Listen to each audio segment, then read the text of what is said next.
0တူစီဆွလို့ရမှာမဟုတ် မရအောင်မကဈေးမလျှော့ဘူး तू ကတော့ဈေးလျှော့လိုက်မယ် Okay, let's go. အားလုံးမင်္ဂလာပါကျွန်တော်ကတော့မော်တန်းတင်ပါ မမရှိမတော့အတန်းစင်ကားရှိုးတော့ကနေကြိုလိုက်ပါတယ်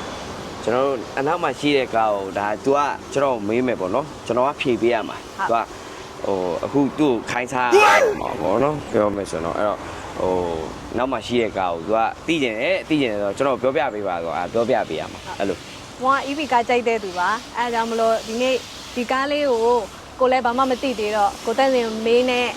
အားလုံးလည်းပြောပြပေးသွားခြင်းလို့ပါဒါကြဒါပါကားလဲ ဒါကျွန်တော်အိုင်ကားပေါ့အိုင်ကား EQ3 ပေါ့ကျွန်တော်အိုင်ကားဆိုတာကျတော့ကျွန်တော်ဒီ Cherry ကနေမှထုတ်တာပေါ့နော်အခုနောက်ပိုင်းတော့ Cherry ကနေမှ V23 ဆိုပြီးမှလာခဲ့မြန်မာနိုင်ငံတော့အိုင်ကားအနေနဲ့ကျွန်တော် EQ3 ရဲ့ EQ7 ရဲ့ဆိုပြီးနှမျိုးဝင်တယ်ပေါ့နော်ကျွန်တော် Juju Ice Cream လို့လည်း3မျိုးဝင်ပါတယ်ဒါပေမဲ့ဒီကောင်ကတော့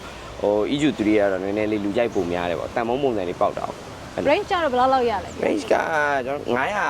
900တော့ NEDC ကတော့980ပြောထားတယ်ကျွန်တော်တို့ဒီ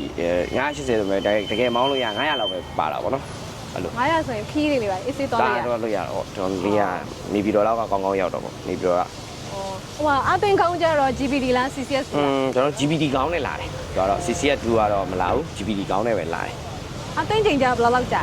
အတွင်းကျတော့ကျွန်တော်တို့ level 1 charger နဲ့ဆိုရင်တော့15နာရီနဲ့18နာရီကြာလောက်ချလိမ့်မယ်ဒါပေမဲ့ level 2 charger နဲ့ဆိုရင်တော့9နာရီ8နာရီလောက်ပဲတွင်းလို့ရတယ်ကျွန်တော် fast charging မှာတော့ကျွန်တော်တနာရီခွဲလောက်ဆိုတော့0 to 80% ကိုသွားလို့ရတွင်းနေပေါ့နော်EV အတွင်းကလေးပြပေးပါသူ့စီကာရောင်းခိုင်းတာမရောင်းဘူးလေဆိုစီကာရောင်းမှန်တယ်စီကာကြိုက်လို့အတွင်းကလေးပြပေးပါမယ်ဆိုဒီအတွင်းကတော့တော်တော်များများဒါကြည့်နေတဲ့လူကိုပြောရတာပေါ့နော်အဲတော့ဒီ display ကကျွန်တော်တို့ဒီ15လက်မ display နဲ့လာတယ်ပြီးတော့အတွင်း aircon fan ကြီးကလည်းဒီချွေအောင်အပေါက်တွေပေးထားတယ်ပေါ့နော်ဒီ i ဆိုတဲ့တစ်စိမ့်လေးကလည်းကျွန်တော်တို့မီးလေးနဲ့လာတယ်ပေါ့နော်ဒီမှာကျွန်တော်ဒါကတော့ gear တန်ကတော့ဒီမှာပဲ hand gear နဲ့ပဲသွားတယ်ဒါကတော့သူကျွန်တော်ဘာခေါ်မလဲ driving move ပေါ့နော် driving move ပြောင်းတာじゃဒီကောင်နဲ့သွားပြီးတော့မှ6မျိုးထိကိုမောင်းလို့ရတာပေါ့ကျွန်တော်ဒီကနေမှတော့ပြောင်းတဲ့ဟာဆိုရင်ဒါမတ်ဒီဆိုရင်ကျွန်တော် short နဲ့မောင်းမယ်ပေါ့နော်ဒါဒီဆိုရင်လမ်းကြိုင်းတွေမှာလကဘာလိုမျိုးမောင်းမယ် eco move ဆိုရင်တော့အတက်တာအောင်ပတ်ပြီးတော့ဆင်ခဲမော်တာမဟုတ်ကျွဲမော်တာဖြစ်တဲ့အတွက်ပြောမယ်ဆိုရင်တော်တော်လေးအထကောင်းတယ်ပေါ့နော်ပြီးရင်200 kW ဆိုတဲ့horsepower ပေါ့နော်320လောက်ထိထွက်တယ် horsepower 320ဆိုတော့တော်တော်လေးကြမ်းမောင်းနိုင်နေဆိုပြီး all wheel drive ပေါ့ပြောမယ်ဆိုတော့မောင်းမယ်သူဆိုရင်တော့မိုက်တယ်ဒါပေမဲ့ all wheel drive ဆိုတဲ့အတိုင်းbattery တော့ပို့ပြီးတော့မှကုန်တယ်ပြီးတော့battery capacity ကလည်း80 kW ပါတဲ့အတွက်ဒါ900ကျော်သွား980လောက်ဒီကိုသူကပြတာပဲတကယ်တမ်းကျွဲမော်တာနဲ့ဖြစ်တဲ့အတွက်တကယ်နေမယ်ဆိုရင်တော့400နဲ့900ကြားပဲမောင်းလို့ရတယ်ပေါ့အဲ့ range နဲ့ဆိုရင်လေဘယ်နှစ်ရက်လောက် AC သုံးလို့ရရန်ကုန်မှာမြို့တွင်းမောင်းမယ်ဆိုရင်တော့တစ်ပတ်လောက်ထိတော့ကောင်းကောင်းသုံးလို့ရတာပေါ့ဒါမိမလည်းမောင်းနေတာသိနေတာပဲဆိုတော့အဲ့လိုအဲ့ဆိုတော့တော်တော် AC ရတယ်ဒီတွေကတော့ပါဒါတွေကတော့ကျွန်တော် hand ဟို steering switch ပေါ့နော်ရနေမှာပဲကျွန်တော်တို့ဒီ volume အတင်ချတွေတို့ပြီးတော့ဒီ safety control တွေတို့ဒီကနေပဲထိန်းတယ်ပေါ့ဆန်းရုပ်ကိုဖွင့်လို့ရလား။ဆန်းရုပ်ကတော့သူကဘယ်လိုမျိုးလဲဆိုတော့ panoramic ဆန်းရုပ်ပြောရမှာပေါ့ဒီဘက်မှန်တွေကိုအပေါ်ဖွင့်လို့ရတယ်။ပုံတော်တော်များတော့အဖြစ်က panoramic roof ပဲပါတယ်။ဆန်းရုပ်ကိုဖွင့်လို့မရဘူးပေါ့ဒီကောင်ကကျတော့ဆန်းရုပ်ကိုပါဖွင့်လို့ရတယ်။ဒါကောင်ရင် effort ကြီးဖွင့်လို့ရတယ်။ Zika တို့တခြား EV တော်တော်များမှာကဆန်းရုပ်ကိုဖွင့်လို့မရဘူးအပေါ်ကမှန်ပဲဖွင့်လို့ရတယ်။ပြောမယ်ဆိုရင် wireless charging လား။ wireless charging ဒါ50 watt နဲ့သွင်းလို့ရတယ် wireless charging ပါတယ်ပေါ့နော်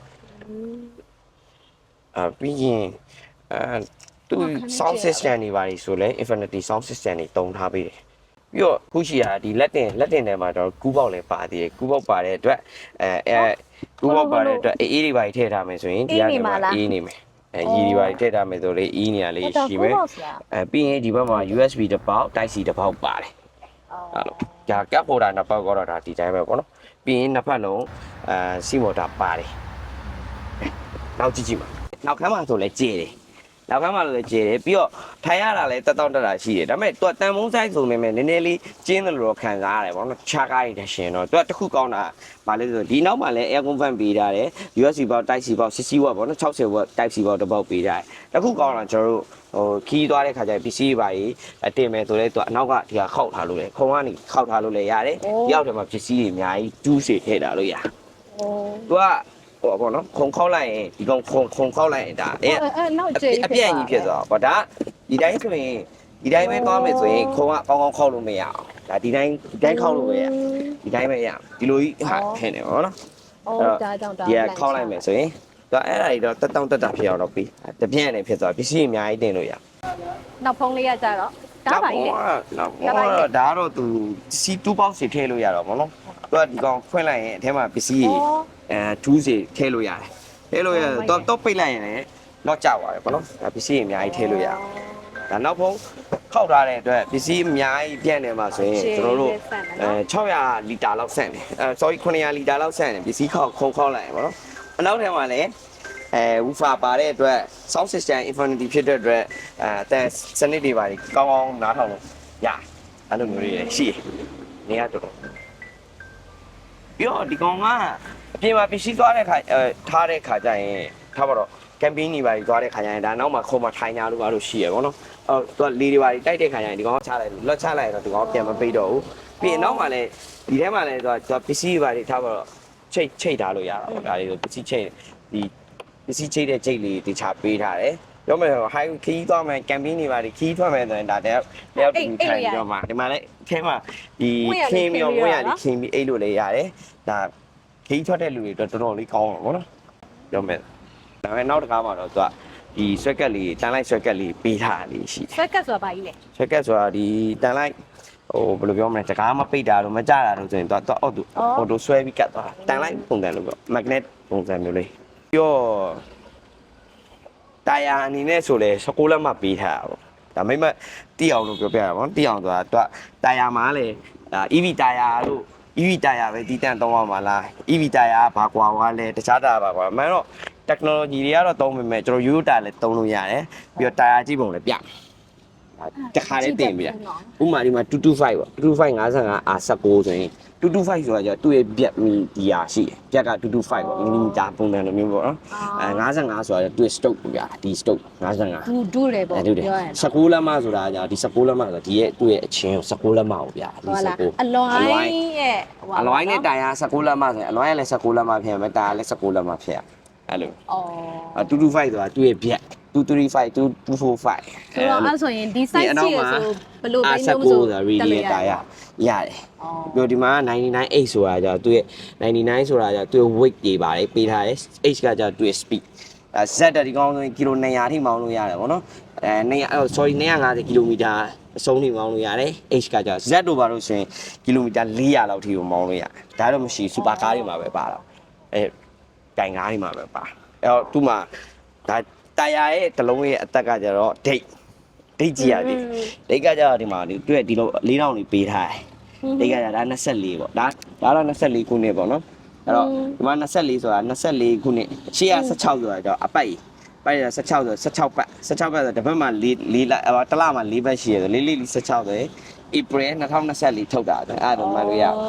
အဲ့ဆိုရင်တာယာတစ်ခုရဲ့တက်တန်းဒါတခုရဲ့တက်တန်းရောက်တော့ကျွန်တော်ပုံမှန်တာယာထုတ်ပြီးသွားပြီဆိုရင်ထုတ်ပြီးသွားတဲ့ခုနှစ်ရဲ့9နှစ်အတွင်း9နှစ်နဲ့6နှစ်ကြာကိုကောင်းကောင်းသုံးလို့ရတယ်။ဒါပေမဲ့6နှစ်ထက်ကြာသွားရင်ဆွေးသွားတာဘာလို့ရှိ24ဆိုတော့အခုနောက်ထပ်6နှစ်ပေါင်းလိုက်ရင်2030ထိသုံးလို့ရတယ်။30ထိသုံးလို့ရတယ်။ဒါပေမဲ့သူကတာယာပါဝိုင်းတော့လဲရမှာပေါ့နော်။တချို့ကျတော့မသုံးဘဲနဲ့တာယာဒါကြီးကိုကီလိုကတစ်နှစ်ကိုမှ1000လောက်ပဲသွားတယ်ဆိုပေမဲ့လေဒါကတာယာတစ်လုံးကကျတော့9000လောက်ထိကောင်းကောင်းသုံးလို့ရတယ်။တကယ်တမ်းအဲ့ဆိုခုနောက်ဆုံးအနေနဲ့ဒီကားကိုဖွင့်ထားတဲ့ဈေးလေးကဖွင့်ထားတဲ့ဈေးကတော့ကျွန်တော်2000ဝန်းကျင်နေတော့ရောင်းနေတယ်ပေါ့နော်ပြီးတော့ကျွန်တော်စီမှာလာဝယ်နေဆိုရင်အရေးချနဲ့ပဲဖြစ်ဖြစ်အလဲထက်နဲ့ပဲဖြစ်ဖြစ်ကျွန်တော်ငွေစင်နဲ့ပဲဖြစ်ဖြစ်ရတယ်ပေါ့နော်အဲ့လိုကျန်တဲ့ EV လည်းရှိသေးတယ်အဲ့တော့တခြားအသေးစိတ်လေးသိရှိလို့ရှိရင်ကိုတန်းစင်ရဲ့ဖုန်းဖြစ်တဲ့0951400079 097851400979ကို7951400079ဆက်သွယ်ပြီးတော့မေးမြန်းစုံစမ်းနိုင်ပါတယ် သူစီလည်းမေးလို့ရပါဘောနော်ဈေးတော့သူစီဆက်လို့ရမှာမဟုတ် မရအောင်အမကဈေးမလျှော့ဘူး तू ကတော့ဈေးလျှော့လိုက်မယ်အဲ့တော့ဈေးနဲ့ပတ်သက်ရင်မစီပဲဆက်ပါလို့ အိုင်ကာကကျတော့သူကချက်တော်မျိုးတွေဖြစ်တဲ့အတွက်ကျွန်တော်တခြား spare part လိုမျိုး accessory pack တွေလည်းအများကြီးထွက်တယ်ပေါ့နော်အဲ့ဒါတွေကကိုယ့်ကိုယ်ဝယ်တက်လို့ရတယ်ပြောပြတာပါ အားလုံးကျေးဇူးအများကြီးတင်ပါတယ်ရှင် ကျေးဇူးတင်ပါတယ်